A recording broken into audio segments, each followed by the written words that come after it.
Tribunal Constitucional.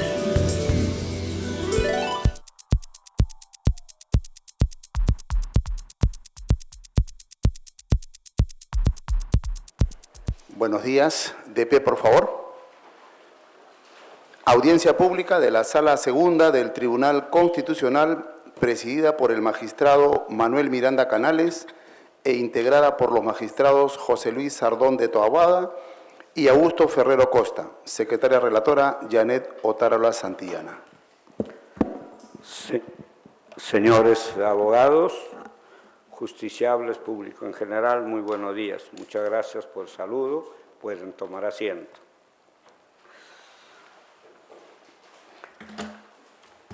Se inicia la audiencia pública de la Sala Segunda del Tribunal Constitucional.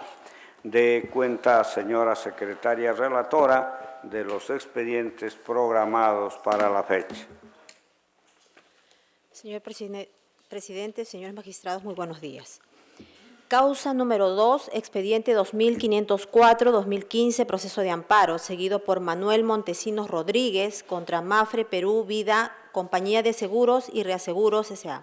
Señor presidente, solicita el uso de la palabra por la parte demandada los abogados Eduardo Israel Mercado Villarán y Nadia Cristina Ibáñez Castañeda. Señores abogados, pueden tomar su emplazamiento.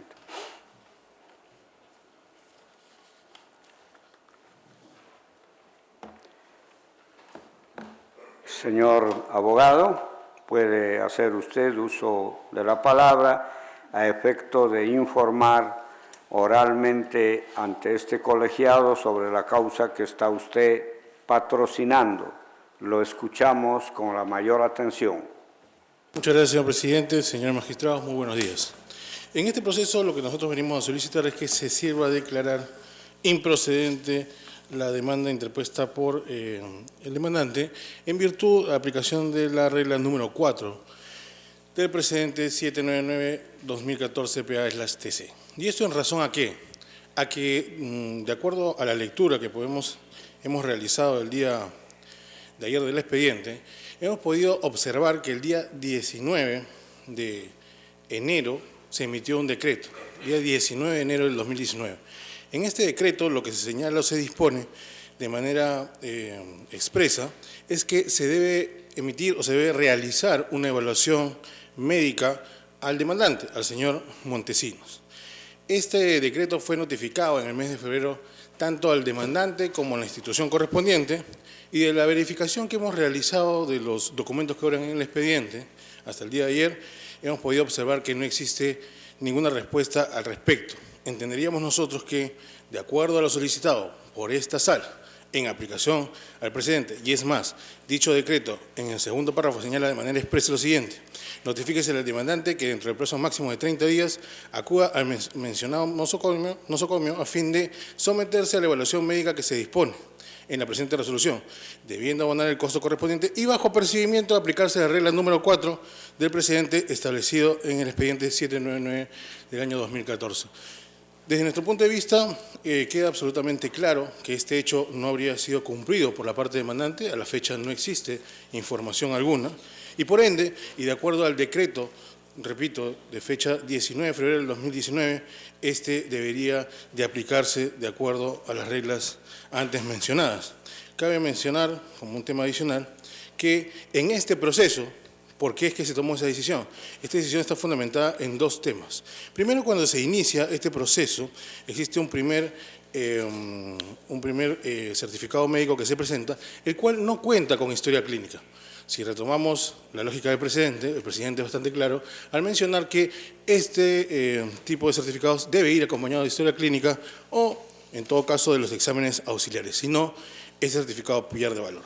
A lo largo del proceso, el demandante presentó otro certificado, el cual fue presentado de manera, digamos, de parte, por dicha parte demandante, valga la redundancia, pero lo que sucedió es que en esa presentación de esa documentación, que dicho sea de paso no fue notificada a mi representada, se adjuntó una especie de historia clínica, la cual tampoco cumple con los requisitos porque podremos observar, por ejemplo, de aquí, de esta fotocopia que hemos agrandado, se puede observar que los exámenes que se le han tomado al señor solamente ha sido la espirometría, no obra ni siquiera en el expediente la placa radiográfica para poder verificar si es que se hizo o no el examen. Bajo esa lógica, nuevamente estamos dentro de la historia clínica que no está sustentada en exámenes. Y además, lo que se determina en este examen es que sería una neumoconosis de tipo presuntivo, es decir, no está acreditada de manera objetiva. Como esta es una lógica, entiendo yo, de seguridad social, tampoco hay que olvidar que está referida a un tema de seguros y para que se aplique o se cumpla con esta póliza debe de acreditarse la enfermedad. En esa lógica es que, y por estas razones, es que esta sala, o mejor dicho, esta sala, mediante el decreto de fecha 19 de febrero del 2019, solicita esta prueba. Es decir, existen razones fundamentadas para determinar que existía contradicción o que por lo menos la información no era del todo acorde para poder tomar una decisión. Y como consecuencia de ello, al no existir información de que el demandante dentro de los 30 días se haya personado a realizar estos exámenes médicos que ha solicitado esta digna sala, es que nosotros estamos solicitando se sirva a aplicar las consecuencias del precedente en función a lo ya mencionado en dicho decreto. Por estas consideraciones solicitamos a vuestra digna sala que, habiendo señalado de manera expresa la consecuencia de no asistir a dichos exámenes, se sirva a declarar improcedente la demanda planteada por el señor Montesinos. Eso es todo, ¿no? Muy bien. Vista la causa, no, ya no. Ya, vista la causa, queda al voto. De cuenta del otro expediente, señora secretaria relatora. Causa número 3, expediente 3074-2015, proceso de amparo, seguido por Luis Aquino Chuquimia contra la Compañía de Seguros y Reaseguros Pacífico Vida S.A. Señor presidente, solicita el uso de la palabra por la parte demandada la abogada Marilú del Pilar Merzal Shigio. Señorita abogada, puede hacer usted uso de la palabra a efecto de hacer su informe oral ante este colegiado. Lo escuchamos igualmente con la mayor atención. Muchas gracias, señor presidente. Muy buenos días. Señores magistrados del Tribunal Constitucional, vengo en calidad de abogada de Pacífico Compañía de Seguros solicitando se declare improcedente la demanda de amparo y a su vez se declare improcedente el recurso de agravio constitucional que ha sido presentado por la parte demandante. Ello, pues, en aplicación, por un lado, de las reglas sustanciales del precedente Flores Cayo y por un tema también de legitimidad y extromisión que fue debidamente informado al tribunal, toda vez que pues Pacífico no tendría por qué responder por una eventual accidente de trabajo, que es el caso del demandante. En primer lugar, respecto del tema formal, el tema de la legitimidad. En este caso, la parte demandante solicita una pensión de invalidez a Pacífico en atención a que habría tenido un accidente de trabajo. Este accidente de trabajo ocurrió el día 25 de octubre del año 2007. Al 25 de octubre del año 2007, como obra en el expediente, el demandante tenía una póliza por la empresa Positiva Seguros, no por Pacífico. Ello en atención al SCTR que había contratado su primer empleador, que fue Consorcio Arequipa. Sin perjuicio de eso, y en caso se tomara en consideración entonces el que fue el último empleador de la parte demandante, esta fue la empresa Manto. En la empresa Manto, el demandante prestó servicios del 24 de octubre del año 2007 al 23 de marzo del año 2008. ¿Y qué es lo que ha sucedido en este caso? Que no existe documento alguno en el expediente que acredite que la empresa Manto, que fue el último empleador del demandante, contrató la póliza de SCTR. ¿Y por qué es que a Pacífico se le ha incorporado en este proceso? Porque la parte demandante mal señala en su escrito de demanda que toda vez que Pacífico había cubierto la atención del accidente de trabajo en atención a una póliza de EPS a efectos del subsidio, entonces nosotros teníamos que responder por la pensión de invalidez a consecuencia del accidente de trabajo. lo cual es pues evidentemente incorrecto, toda vez que una cosa será la atención del accidente de trabajo por la EPS a efectos del subsidio y otra cosa muy distinta será el pago de la indemnización por pensión de invalidez de ese mismo accidente de trabajo. Es por ello que en el presente expediente este tribunal incluyó a la ONP en este proceso, toda vez que como no había existido acreditación de que la empresa Manto, en calidad de último empleador, hubiera contratado una póliza de SCTR, entonces era la ONP por cobertura supletoria quien tenía que responder ante una eventual pensión de invalidez por este accidente de trabajo.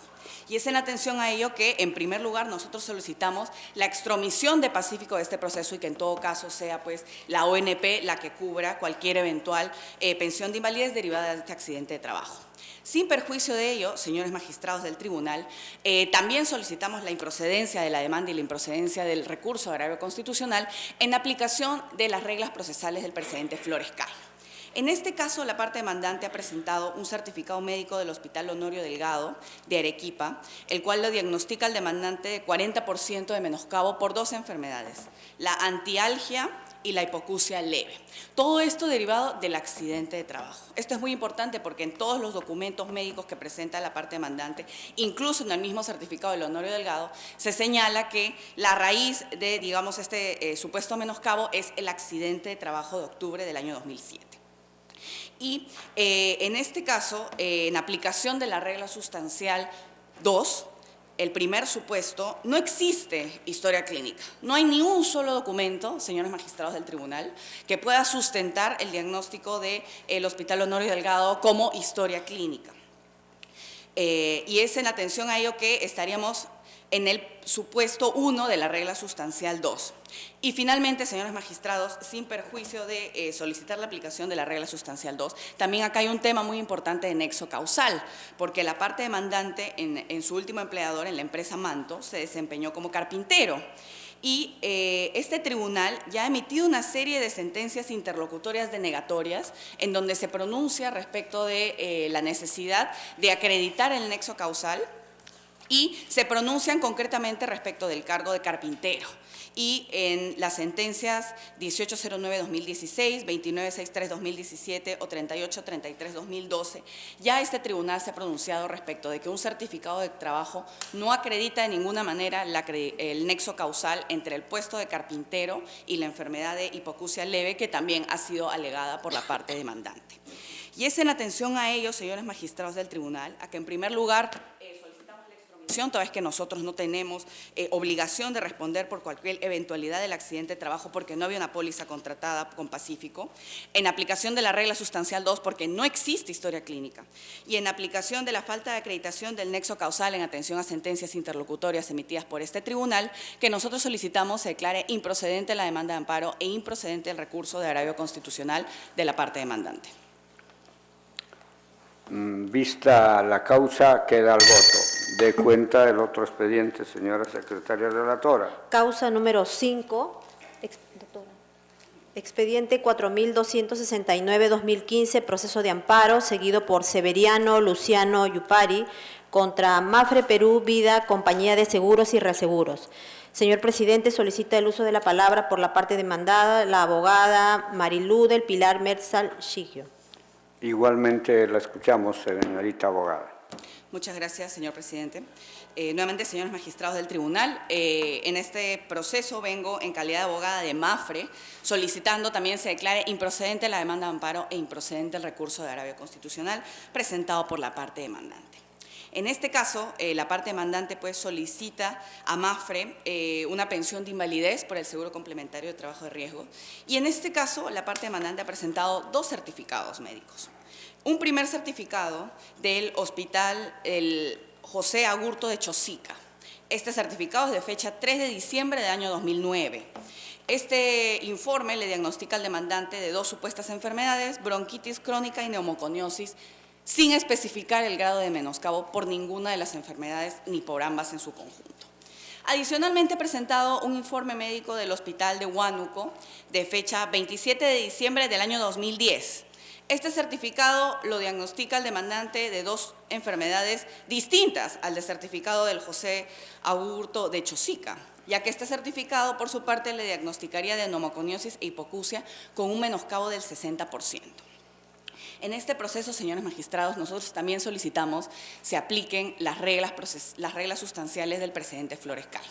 En primer lugar, nuevamente estamos acá también dentro del supuesto 1 de la regla sustancial 2. ¿Por qué? Porque la parte demandante no ha presentado ni un solo documento que sirva de historia clínica para sustentar ninguno de los dos certificados, ni el del Hospital de Huánuco ni el del Hospital de Chosica.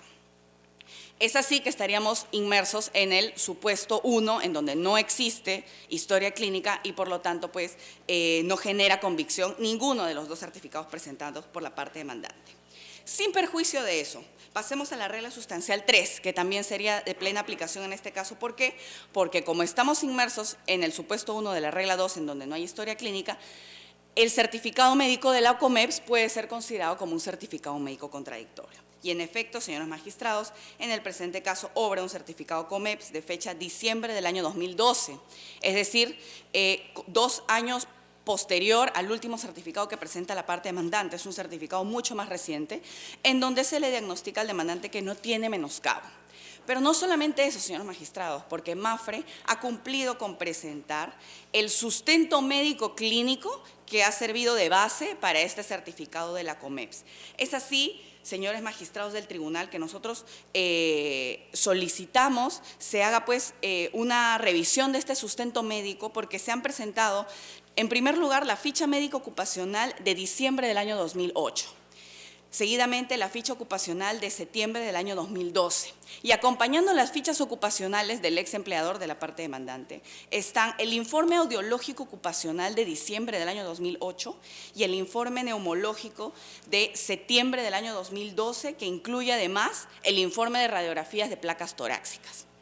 Es decir, no solamente se ha presentado el certificado médico contradictorio de la COMEPS, sino que además se ha presentado toda la información médica, que además es mucho más reciente que los certificados médicos del demandante, en donde se acredita que el demandante no padece ni de hipoacusia, ni de neumoconiosis, ni de bronquitis. Los informes, el informe neumológico y el informe de placas torácicas evidencian que el demandante se le hicieron los exámenes y no tenía neumoconiosis. Con lo cual, pues, no solamente es un tema de que este certificado haya contradicho el certificado médico, los certificados que presenta la parte demandante, sino que además tienen el sustento reciente del ex empleador de la parte demandante que sustenta este diagnóstico. Finalmente, señores magistrados del tribunal, y sin perjuicio de la aplicación de las reglas 2 y 3, en todo caso también solicitamos la aplicación de la regla 4 y que toda vez que en este caso existirían certificados médicos contradictorios, el certificado de Huánuco y de Chosica presentado por la parte demandante y el COMEPS con el debido sustento médico de la entidad ex empleadora de la parte demandante, que se aplique la regla sustancial 4 y que se le ordene a la parte demandante que sea evaluada en este proceso a efectos de finalmente dilucidar el verdadero estado de salud de la parte demandante. Señores magistrados del tribunal, nosotros venimos en calidad de compañía aseguradora finalmente solicitando eso, buscando que se le haga finalmente una nueva evaluación a la parte demandante a efectos de poder determinar si es que está enfermo o está sano. Y es en atención a la aplicación de las reglas sustanciales del precedente Flores Cayo, que nosotros solicitamos se declare improcedente la demanda, improcedente el recurso de agravio constitucional, o en todo caso que este despacho pues ordene a la parte demandante que se le haga una evaluación a efectos de finalmente poder dilucidar si el verdadero estado de salud de la parte demandante. Vista la causa, queda al voto. De cuenta del otro expediente, señora secretaria relatora. Causa número 6, expediente 5292-2015, proceso de amparo, seguido por Marcial Ernesto Fausto Ortiz Boza, contra RIMAC Internacional, Compañía de Seguros y Reaseguros S.A. y otro. Señor presidente, solicita el uso de la palabra por la parte demandada, la abogada Rosemary Rojas Mayhuire.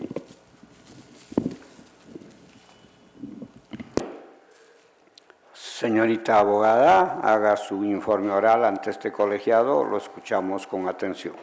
Buenos días. Vengo a solicitar que la demanda sea desestimada por este tribunal en virtud de los siguientes argumentos. Como primer punto, el hecho de que no tenemos cobertura respecto a la invalidez alegada por el demandante, y como segundo y tercer punto, que son materia de la improcedencia, respecto a la cual la sala resolvió el hecho de que no se ha acreditado el nexo causal de la enfermedad de hipoacusia y de la contradicción existente entre los diagnósticos médicos. Respecto al primer punto, que es relativo a la cobertura, queremos indicar que ni el juzgado en primera instancia ni el de segunda instancia se ha pronunciado respecto a este punto, a pesar de ser importantísimo y haberlo venido alegando desde nuestra contestación. Queremos indicar que el demandante está solicitando una pensión de invalidez por la enfermedad de hipoacusia en virtud del dictamen expedido por el Hospital Félix Torrealba Gutiérrez del 6 de marzo del 2013, que establece una hipoacusia. En ese sentido, queremos indicar que de los documentos sobrantes en autos del certificado médico expedido el año 2012, se establece que no ha habido un término del vínculo laboral y en la presentación de la demanda del año 2013, en mayo de 2013, el demandante indica que continúa laborando. Es así que nosotros oportunamente informamos al juzgado que la póliza SCTR Pensiones, suscrita con su empleadora Chougan, solamente tuvo vigencia hasta junio del 2009. Es decir, 4 años antes de la configuración de la enfermedad, y mientras el demandante continuaba realizando labores de riesgo. En tal sentido, no podría pedírsenos la cobertura de esa enfermedad cuando no ha sido configurada en el tiempo de vigencia de nuestra póliza. Respecto a eso, queremos indicar que el Tribunal Constitucional, en precedente vinculante, recaído en la sentencia 2513 del 2007, establece que la fecha en que se genere el derecho, es decir, la contingencia, debe establecerse desde la fecha del dictamen o certificado médico emitido por una comisión médica evaluadora o calificadora en incapacidades. En este caso, sería en mayo del 2013.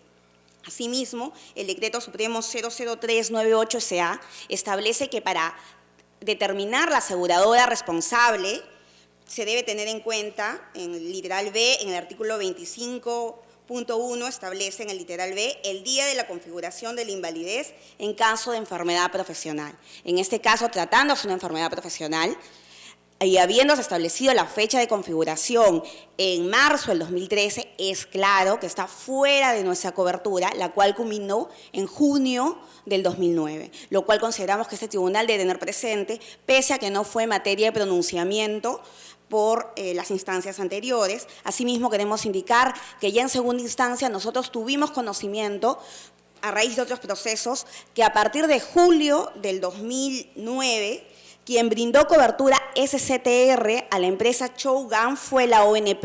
En escrito el 2015, presentado a la sala, hemos presentado una carta de la misma Chougan que establece que a partir de julio del 2009 ellos le brindaron la cobertura SCTR a sus trabajadores, con lo cual, de acreditarse la incapacidad alegada, correspondería a esta empresa y no a nosotros asumir la cobertura.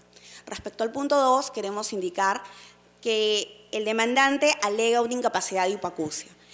Para que la hipoacusia pueda ser considerada una enfermedad profesional, debe acreditarse su nexo causal.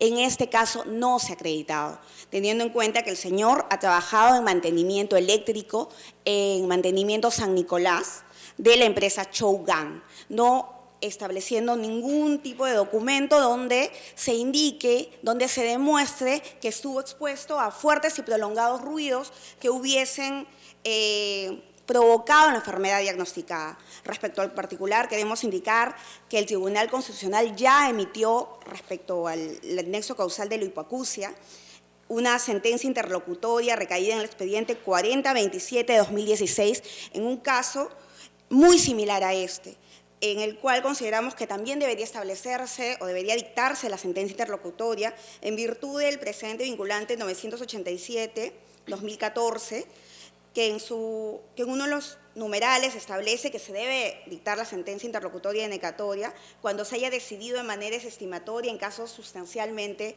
similares o iguales. En la sentencia 4027-2016 también se trataba de un trabajador de Chougan que también trabajaba en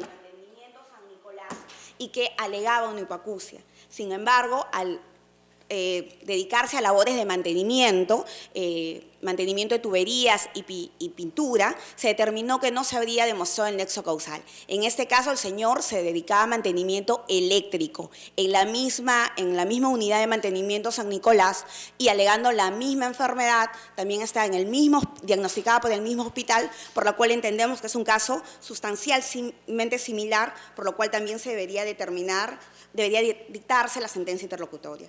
Y finalmente, consideramos que no se ha acreditado fehacientemente la enfermedad al existir en autos 2 dictámenes médicos, ambos de comisión médica, que establecen diagnósticos diferentes. Por un lado, el del 2008 de la Comisión Médica Calificadora de las Entidades Prestadoras de Salud, que establece que no tiene ningún tipo de menoscabo, y por otro lado, la presentada por el demandante del año 2013, que establece que sí tiene una incapacidad de más del 60% por hipoacusia. En tal sentido, no se habría demostrado fehacientemente la incapacidad alegada, por lo cual debe desestimarse la demanda. Vista la causa, queda al voto. De cuenta del otro expediente, señora secretaria relatora. Causa número 10, expediente 4876-2016, proceso de amparo, seguido por Pablo Cóndor Hilario contra la Oficina de Normalización Previsional. Señor presidente, solicita para efectos de informe acumulación el abogado de la parte demandada, Alan Manuel García Ortiz. La acumulación que solicita es con las causas número 17, expediente 3861-2017 amparo, y con la causa número 20, expediente 126-2018 proceso de amparo. Muy bien. Para los efectos del informe se acumula. Para los efectos del informe se acumula. Para los efectos del informe se acumula el expediente. Se informa al señor abogado que la sala, considerando el informe de la secretaria relatora, ha considerado que solamente para los efectos del informe se acumulen los mencionados expedientes. Puede hacer usted uso de la palabra en relación con los 3 expedientes. Muchas gracias, señor presidente. En esta oportunidad yo vengo como calidad de abogado de la ONP a manifestar de que no se le debe de otorgar la pensión de renta vitalicia por enfermedad profesional bajo el amparo de la 26790 en el expediente 126-2018, debido a que el demandante ha laborado hasta el 2009 y no ha acreditado con qué empresa aseguradora su ex empleador ha contratado la póliza de seguro. De igual manera, el demandante anexa un certificado médico emitido por el IPS de 1997, el cual es desfasado y no cuenta con los marcos de ley. Asimismo, no adjunta la historia clínica en el cual se puede observar cuáles son los exámenes médicos que ha pasado para poder acreditar su menoscabo, el porcentaje de su menoscabo corporal. De igual manera, en el expediente 3861-2017, el demandante alega de que haber trabajado hasta el 2019, pero al igual que el anterior proceso, no acredita con qué empresa aseguradora su ex empleador ha contratado la póliza de SCTR. Y de igual forma, anexa un certificado médico que no cuenta con las características que establece la ley y no anexa una historia clínica para acreditar su menoscabo. A diferencia del expediente 4876-2016, el demandante alega que se le debe de otorgar la renta vitalicia bajo el amparo de la 26790, argumentando o anexando como medio probatorio un certificado médico que es emitido en el 2016, pero el demandante ha laborado con su ex empleador hasta 1991, año en el cual se encontraba vigente el decreto ley 18846, motivo por el cual no se le puede aplicar la 26790 porque en ese tiempo no estaba vigente la 26790 y, al igual que los anteriores casos, anexa un certificado médico que no cuenta con las características de ley y no tiene una historia clínica para sustentar su grado de discapacidad. Esos son los motivos por los cuales nuestra representada considera que no se le debe de otorgar la pensión de renta vitalicia bajo el amparo de la 26790. Muchas gracias. Bien. Vista la causa, queda al voto. De cuenta del otro expediente.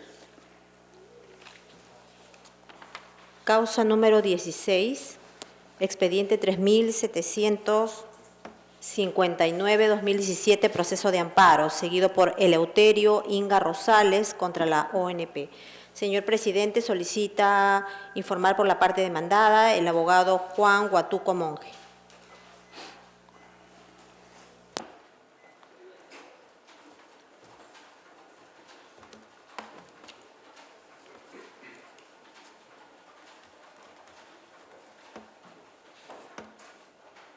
Lo escuchamos, señor abogado. Haga su informe oral. Ante todo, muy buenos días, señor presidente, señores magistrados. Vengo en representación de la entidad demandada ONP para informar oralmente, precisando que el accionante en este proceso está solicitando el otorgamiento de una pensión de invalidez, señalando que cumple con los requisitos para acceder a esta, pues ha acreditado 12 meses de aportes y se ha determinado mediante dictamen médico de julio del 2015 que padece de hipoacusia, conoartrosis y coartrosis y que su menoscabo es del 51%. Sobre el particular debemos precisar que el dictamen médico no cumple con uno de los requisitos establecidos en el Decreto Supremo 166-2005-EF, pues no cuenta con el requisito de determinar la fecha en que se inició la incapacidad. Señores magistrados, las enfermedades con las que fue diagnosticada el accionante son enfermedades muy comunes en personas de avanzada edad, vale decir, en personas mayores de 65 años. En este escenario, debemos precisar que el accionante realizó los 12 meses de aportes cuando ya tenía 78 años de edad, con el único objetivo de configurar el supuesto del artículo 28 del Decreto Ley 19990, lo cual resulta temerario, pues, como precisamos, el dictamen médico no precisa la fecha de inicio de la incapacidad, lo que hace evidente que el demandante ya tenía o ya podía estar padeciendo las enfermedades antes de realizar los aportes al Sistema Nacional de Pensiones que les permita acceder a la pensión de jubilación de invalidez que viene solicitando. Por estas consideraciones, solicitamos que se declare improcedente el recurso de agravio constitucional. Muchas gracias. Vista la causa, queda al voto. De cuenta del otro expediente, señora secretaria relatora. Causa número 24, expediente 4547-2018, proceso de amparo, seguido por Jorge Arrieta Mori contra la ONP. Señor presidente, solicita informe oral por la parte demandante el abogado Alberto Adolfo Ruiz Montoya y por la parte demandada solicita informe oral el abogado Juan Aldo Guatuco Monge. Señor abogado, de la parte demandante puede hacer usted su informe oral. Lo escuchamos con la mayor atención. Con su venia, señor presidente, señores magistrados. Venimos en busca de un debido acceso a la justicia y una tutela jurisdiccional efectiva. Bajo estas premisas, la pretensión del demandante, el señor Jorge Arrieta Mori, implica la inaplicación del Decreto Ley 25967, tantas veces visto por este colegiado y por este magno tribunal. ¿Qué dice esa ley? Esa ley lo que hizo fue modificar las condiciones para jubilarse de todos los pensionistas del Decreto Ley 19990. Estableció mayores cambios y el máximo cambio que hizo fue fijar unos topes de pensión de jubilación. El artículo 3 del Decreto Ley 25967 fijó el tope el año 92 en 600 soles. Antiguamente, el Decreto Ley 19990 establecía como el máximo de pensión de jubilación que debería de percibir el pensionista del Decreto Ley 19990 era el 80% de 10 remuneraciones mínimas vitales. Tal es así que este tribunal en la sentencia, o este Tribunal Constitucional, en la sentencia del expediente 007-96, estableció que ese decreto ley 25967 era inconstitucional. Era inconstitucional para todos aquellos trabajadores que habían cumplido con los requisitos de edad y años de aportación, inclusive si estuvieran trabajando. Entonces, a partir de esa fecha, se le restableció a muchos trabajadores y se ordenó a la emplazada ONP a que haga un nuevo cálculo de su pensión, considerándole, obviamente, los términos y condiciones establecidos en el decreto ley 19990. ¿Qué pasa en la presente litis? La sala inferior señala que como el demandante cesó en abril del 98, ya estando en vigencia el decreto ley 25967, le corresponde también esa aplicación de esa norma. Olvida la sala que es el gobierno, porque es el gobierno que emite también una ley, de alguna forma para renovar, o sea, devolverle los derechos a aquellos trabajadores que fueron aplicados bajo el amparo del decreto ley 25967. Y es la ley 27561, vigente desde el 25 de noviembre del 2001. Esa norma, por mutuo propio, le ordena a la emplazada ONP a establecer nuevos cálculos de pensión para todos aquellos trabajadores que se les aplicó indebidamente el decreto ley 25967. Entonces, esa ley es vigente a partir del 25 de noviembre del 2001. Entonces, en este caso, el demandante cesó en marzo del 98. Entonces, no corresponde que se le aplique el decreto ley 25967 porque obviamente es una ley maligna hasta la actualidad. Y es maligna, ¿por qué? Porque mire, el aumento que hizo el decreto ley 25967 de fijar el tope de 600 soles en un inicio, el último aumento que fijó lo hizo el 2001. O sea, hace 19 años atrás, las pensiones máximas reguladas por el decreto ley 19990 son 857 soles. Entonces ya no existe posibilidad, o sea, son pocas las personas y los asegurados que merecen gozar su pensión correctamente. No se puede entender de otra forma y no podemos entender por qué tenemos que llegar hasta esta instancia porque creen que ustedes han cambiado de criterio. Y no es posible cambiar de criterio, porque obviamente se tiene que garantizar los derechos adquiridos, se tiene que garantizar que si el Estado me fija reglas para obtener el derecho a una pensión y el trabajador las cumple, el mismo Estado no las puede dejar de cumplir. Aún inclusive las sentencias dicen literalmente, y ustedes mismos, este colegiado, varias veces en numerosas causas han establecido de que todos aquellos trabajadores que cumplieron con los requisitos de edad y años de aportación antes de la modificatoria introducida con la vigencia del decreto ley 25967, les corresponde pues el cálculo de su pensión en base a lo establecido en el decreto ley 19990. ¿Qué es lo que venimos a solicitar ahora? Porque no entendemos que no se puede cambiar de criterio y eso sería absurdo, no estaría correcto en un correcto Estado de Derecho que el Estado me imponga unas reglas de juego y después me las quiera cambiar. Y es obvio, es inconcebible que la sala inferior diga de que como cesó el año 98, en marzo del 98, y estando en vigencia el decreto ley 25967, sí, claro que está en vigencia, pero también está en vigencia la ley 27561, que de alguna forma el Estado mismo quiso reformarle, quiso devolverle los derechos válidamente ganados a los trabajadores del decreto ley 1990. Por esas consideraciones solicitamos a este ilustre colegiado se sirva a revocar la sentencia que declara improcedente la demanda de amparo y se declare fundada la demanda de amparo y se ordene al ente previsional, la ONP, realice el cálculo de la pensión al demandante en los términos y condiciones establecidos en el decreto ley 19990. Muy bien, muchas gracias. Señor abogado de la parte mandada, puede igualmente hacer su informe. Igualmente lo escuchamos con la mayor atención. Sobre la pretensión reclamada por el accionante, debemos precisar que su colegiado en reiterada jurisprudencia ha manifestado que si los asegurados cumplen con los requisitos para acceder a la pensión de jubilación adelantada antes de la vigencia de la 25967, adquieren el derecho potestativo de solicitar la pensión de jubilación adelantada antes de cumplir con los requisitos de la pensión de jubilación del régimen general, en cuyo caso se aplicará el decreto ley 19990.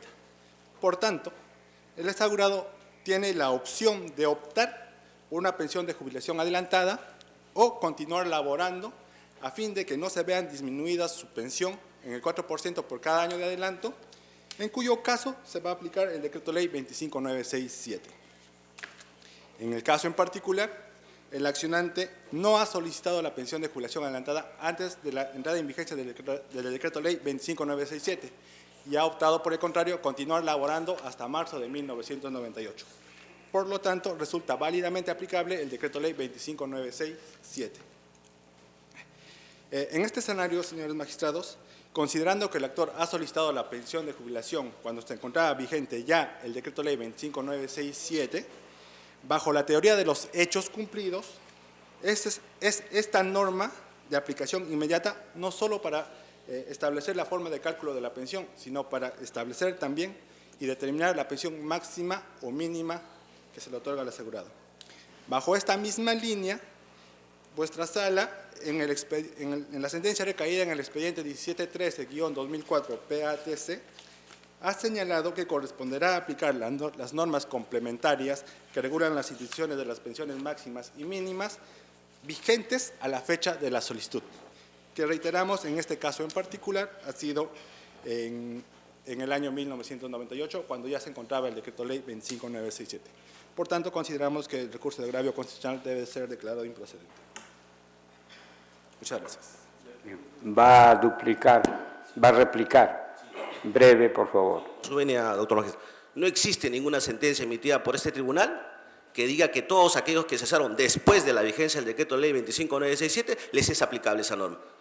Eso es indebido, eso es falso. No existe esa ley. No existe ninguna sentencia que diga al respecto sobre eso. Y eso es evidente porque la misma ley 27561 lo reconoce y trata de alguna vez devolver los derechos vulnerados a aquellos trabajadores que les fueron aplicados el Decreto Ley 25967. Eso es todo. Bien, muy bien. Vista la causa, queda al voto. De cuenta. Ya, ¿va a duplicar? Ya, para que no haya. Tome asiento. Retrocedemos en la audiencia. Como va a duplicar el señor abogado de la parte demandada, lo escuchamos. Sobre lo señalado por el abogado demandante, sí existen sentencias con las que le he manifestado. Lo que se debe diferenciar en todo caso es que una cosa es acceder o tener los requisitos para tener una pensión de jubilación del régimen general, es decir, contar con años de aportes y de edad para el régimen general, en lo cual sí se aplicaría el Decreto Ley 19990, y otra cosa es el régimen de pensión de jubilación adelantada, que es facultativo, optativo. El demandante puede optar por solicitar la pensión de jubilación adelantada antes de la entrada en vigencia del Decreto Ley 25967 o continuar laborando. Esta sentencia sí hay jurisprudencia sobre este caso y no como lo señala el abogado demandante. Y bajo la teoría de los hechos cumplidos se debe aplicar la ley vigente a la fecha en que se solicita la pensión de jubilación. Bien. Vista la causa, queda el voto. De cuenta, señora secretaria relatora, del otro expediente. Causa número 18, expediente 4043-2017, proceso de amparo, seguido por Saturnino Guamaní AMPA contra RIMA, Compañía de Seguros y Reaseguros S.A. Señor presidente, solicita el uso de la palabra por la parte demandante el abogado Michael Cristian Robles Maza y por la parte demandada el abogado Arturo Manuel Salvador Edwards. Señor abogado de la parte demandante, haga su informe oral ante este colegiado. Lo escuchamos con la mayor atención. Señor magistrado, buenos días. Vengo en representación del señor Saturnino Guamaní AMPA, que solicita el otorgamiento de una pensión de invalidez por enfermedad profesional por padecer las enfermedades profesionales de neumoconitis e hipoacusia. En este sentido, mediante el certificado número 127-2015 de fecha 8 de julio de 2015, emitido por el Hospital 3 Regional Honorio Delgado Espinosa de Arequipa, se diagnosticó al demandante padecimiento de las enfermedades profesionales de neumoconiosis e hipoacusia neurosensorial leve a frecuencias agudas. Esto con establecer un menoscabo global del 70%.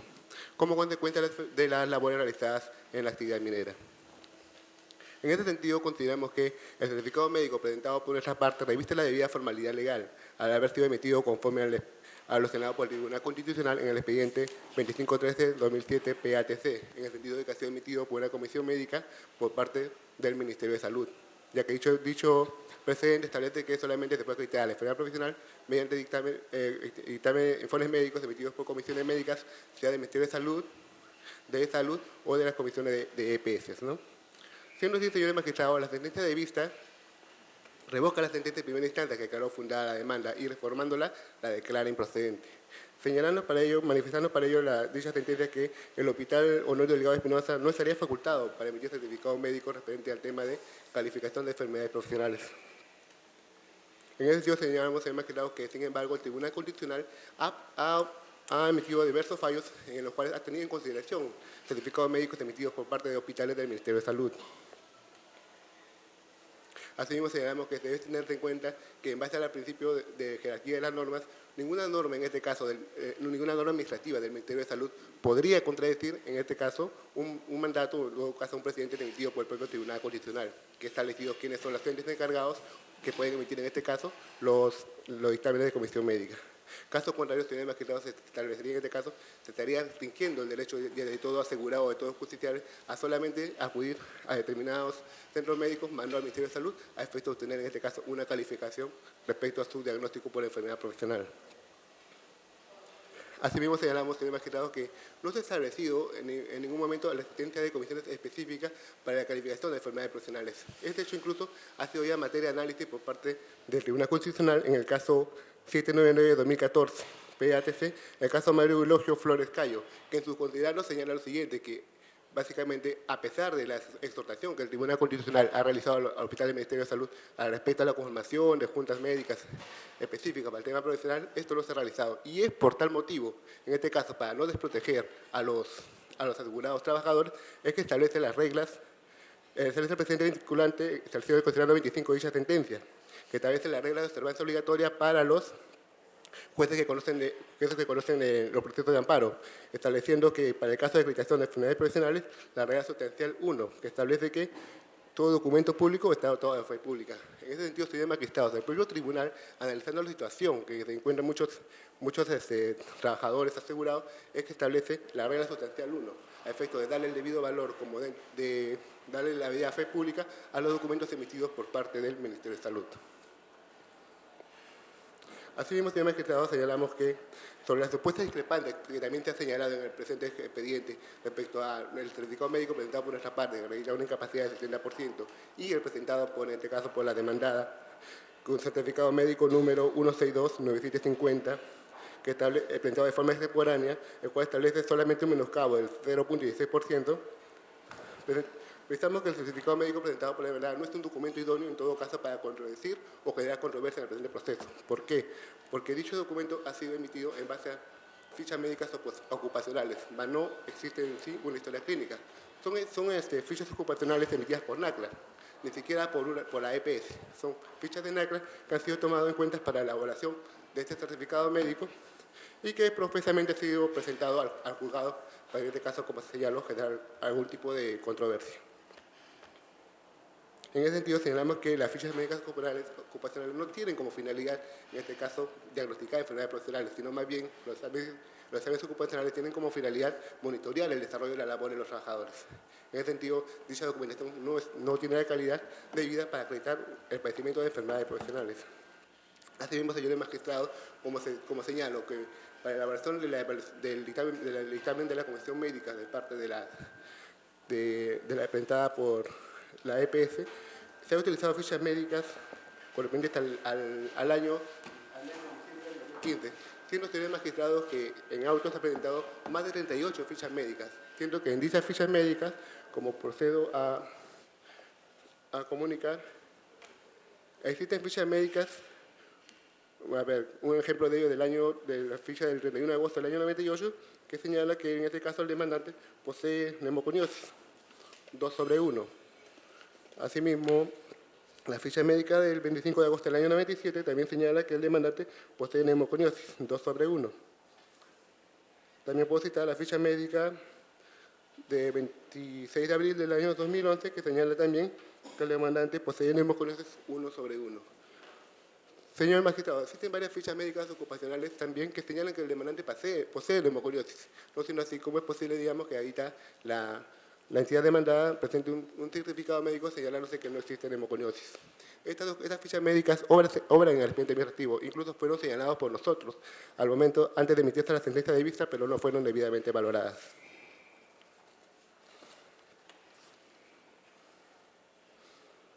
En ese sentido, señor magistrado, como vemos, como existen fichas médicas que señalan el padecimiento de neumoconiosis, se puede apreciar, digamos, que la demandada lo único que utiliza es buscar fichas médicas que sean, en este caso, favorables a su criterio, a su beneficio, y en base a ellos que elaboran sus dictámenes médicos. Pues creemos que en este caso las fichas médicas no generan la debida certeza respecto a la acreditación de enfermedades profesionales. En ese sentido, señor magistrado, como sabemos, en este caso, la neumoconiosis que hemos citado, que en el año 98, 99, 2010, al ser una enfermedad degenerativa, en todo caso debía haberse incrementado. Y no es posible que con el transcurrir del tiempo, en este caso haya desaparecido o no figure en el dictamen de la Comisión Médica presentado por la demandada. En ese sentido, señor magistrado, consideramos de que no existe controversia en el presente proceso y más que nada que el certificado médico presentado por nuestra parte posee el debido valor legal para acreditar en este caso el padecimiento de las enfermedades profesionales con un menoscabo del 70%. Por tal motivo consideramos que debe declararse fundada la demanda. Bien. Señora, bien, gracias. Tome asiento. Señor abogado de la parte demandada, puede hacer su informe oral ante este colegiado. Lo escuchamos igualmente con la mayor atención. Gracias, señor presidente. Señor presidente, en efecto, como ha mencionado mi estimado colega de la parte demandante, el presente proceso se sustenta en un certificado de evaluación médica de fecha 6 de julio del año 2015, en el que se establecen los siguientes diagnósticos: neumoconiosis e hipoacusia con un menoscabo del 70% de menoscabo global de la persona. Señores magistrados, en primera instancia, el juzgado, de manera incorrecta, declaró fundada la demanda, ¿no? Sosteniendo que este certificado sustentaba este padecimiento. Sin embargo, hubieron dos aspectos que no fueron considerados por el juzgado de primera instancia, que fueron corregidos por la sala de segunda instancia. En primer lugar, el juzgado dispuso el pago de pensión por invalidez total y permanente desde el 6 de julio del 2015, señores magistrados. Sin embargo, si nosotros apreciamos el anexo 1B del escrito de contestación, claramente se aprecia de que el señor trabajó hasta diciembre del 2015. Entonces, tenemos que el juzgado, de manera incorrecta, dispuso el pago de pensión en un periodo en el que había remuneración y, evidentemente, no podía haber el pago de pensión. Ese es el primer aspecto que la sala analizó. Y el segundo aspecto, señores magistrados, es que nuestra parte ofreció como medio probatorio la exhibición de la historia clínica del certificado presentado por la parte demandante. Y esta historia clínica, señores magistrados, consta a fojas 237 a 242. Señores magistrados, ¿qué es lo que nosotros solicitamos en este informe? Tal como ha mencionado en los informes anteriores, ya el tribunal ha expedido el expediente 799-2014, expediente seguido por el señor Mario Eulogio Flores Cayo. Ahí se han establecido una serie de reglas y precisamente nosotros lo que solicitamos es que se aplique esas reglas. Tal como mencioné, la historia clínica que sustenta ese certificado, que consta a folios 237 a 242, está incompleta. ¿Y por qué?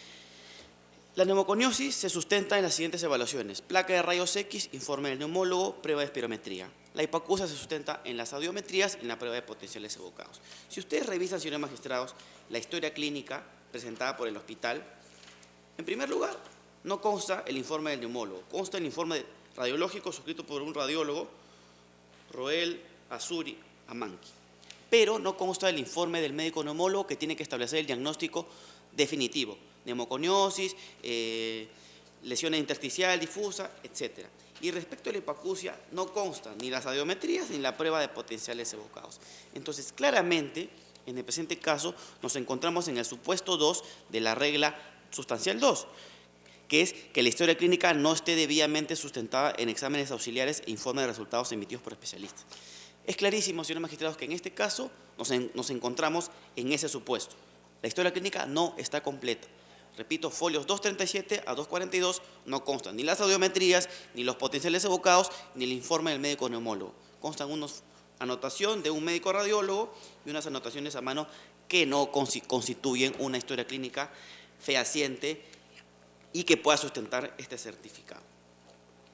Y sin perjuicio de ello, la sala correctamente también ha tomado en consideración, y tal como mi colega ha mencionado que las fichas ocupacionales presentadas y que fueron ofrecidas por nuestra parte tienen diagnósticos distintos, porque en efecto, mi estimado colega menciona diagnósticos del 98, del 2001, que indican neumoconiosis, pero lo que no menciona es que la del año 2015, que es la ficha ocupacional de retiro, menciona que no hay ningún grado de menoscabo por neumoconiosis.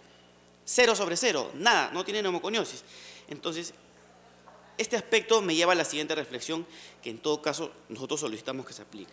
Si tenemos si ya nos encontramos enmarcados en la regla 2, numeral 2 de la regla 2, evidentemente nuestra parte, en aras de determinar el correcto estado de salud del demandante, más aún si se tienen fichas ocupacionales contradictorias, que repito, la última, la del 2015, dice que no tiene neumoconiosis. Mi colega dice que la del 98, 99 y 2000 dice que sí. Es evidente que el estado de salud del demandante no se encuentra acreditado en este proceso.